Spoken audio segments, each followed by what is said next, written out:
ইসমে আজম দোয়া কবুলের শ্রেষ্ঠ আমল। ইসমে আজম পরে যদি আল্লাহ পাকের কাছে আপনি কোনো জিনিস চান, আমার আল্লাহ কখনো আপনাকে ফিরিয়ে দিবেন না। এটা আল্লাহ লজ্জা বোধ করেন, আমার বান্দা এত সুন্দর দামি দামি শব্দ পাঠ করে আমি আল্লাহ পাকের কাছে চেয়েছেন, কিভাবে আমি আল্লাহ তাকে ফিরিয়ে দিই।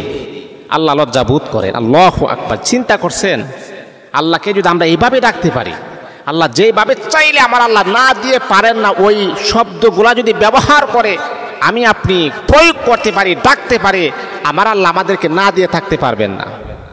এর ভিতরে একটা হচ্ছে উল্লেখযোগ্য হচ্ছে ইসমে আজম, পাওয়ারফুল একটা দোয়া, এটা পরীক্ষিত আমল। আমি যখন বিপদে পড়ি, মুসিবতে পড়ি, কারণ বিপদ আপদ মুসিবত সবার জীবনে আছে, হয়তো কাহারো জীবনে কম, কাহারো জীবনে বেশি। প্রত্যেকটা মানুষের জীবনে কষ্ট আছে, সুখ আছে, আছে না? অনেকে মনে করেন হুজুর আপনি এত সুন্দর করে কথা বলেন, আমাকে অনেকে বলে, এটা আমি নিজের প্রশংসা আমি নিজে করি নাই, অনেকে আমাকে বলে বিদায় আমি বলছি, এটা আমার তাকাব্বুরি আর অহংকারী নয়। আপনি এত সুন্দর করে মেয়েদেরকে নিয়ে, ছেলেদেরকে নিয়ে আপনি কথা বলতেছেন, উপস্থাপন করেন, আমার তো মনে হয় আপনি বড় সুখী আছেন। ওই ব্যক্তিকে আমি বললাম যে ভাই, আপনি কি মনে করতেছেন যে আমি সুন্দর করে কথা বলতেছি, আমার ফ্যামিলিতে কোনো সমস্যা নাই? এটা আপনার সম্পূর্ণ ভুল ধারণা। আমাদের ফ্যামিলিতে তো সমস্যা রয়েছে, স্বামী স্ত্রীর বিষয় নিয়ে আমি আলোচনা বেশি করি, আমাদের সমস্যা আছে। সমস্যা ছাড়া পৃথিবীতে কোনো মানুষ নাই। আল্লাহু আকবার। আমি আপনাদেরকে বলি, আমার নবীর তো কোনো গুনাহ নাই, নবীর সংসারও টুকিটাকি কিছু ঝামেলা হয়েছে, আর আমাদের সংসার তো ঝামেলা হবে, এটাই স্বাভাবিক। সংসার স্বামী স্ত্রী একের সাথে যখন আপনারা চলবেন, ওঠা বসা করবেন, টুকটাক কিছু ঝামেলা হবে, এটাই স্বাভাবিক। কিন্তু বন্ধু আপনি জানেন, ইসমে আজম হলো পাওয়ারফুল একটা দোয়া।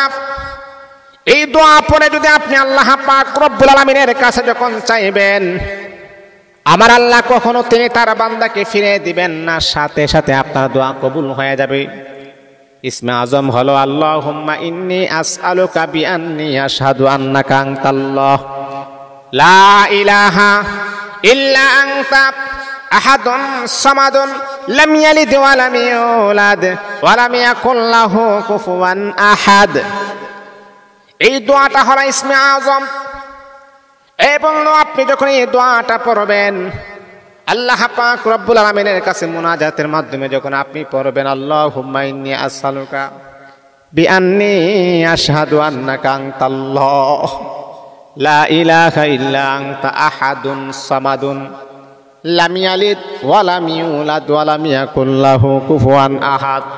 তারপরে যখন আপনি বলবেন, ও আমার মালিক, ও আমার রব, আপনি তো আমাকে সৃষ্টি করেছেন, ইন্নাল্লাহা আলিমুম বিযাতিস সুদূর, আমার মনের খবর তো আপনি জানেন, কি আশা নিয়ে, কি কষ্ট নিয়ে, কি দুর্দশা নিয়ে তোমার কাছে আমি হাত বাড়াইছি।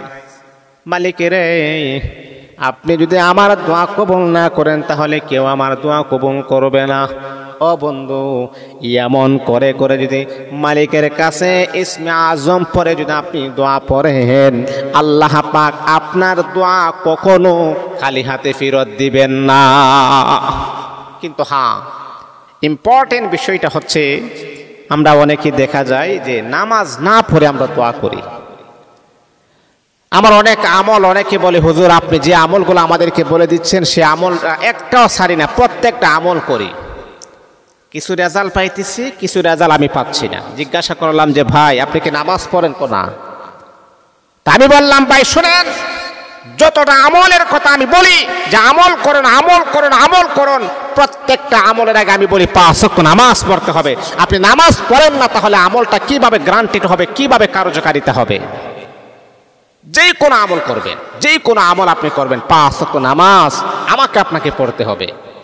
আমল করবেন, নামাজ পড়বেন না, সে আমল কখনো গ্রান্টেড হবে না, কবুল হবে না। এই জন্যে আমল করার আগে আমাকে আপনাকে 5 ওয়াক্ত নামাজ পড়তে হবে।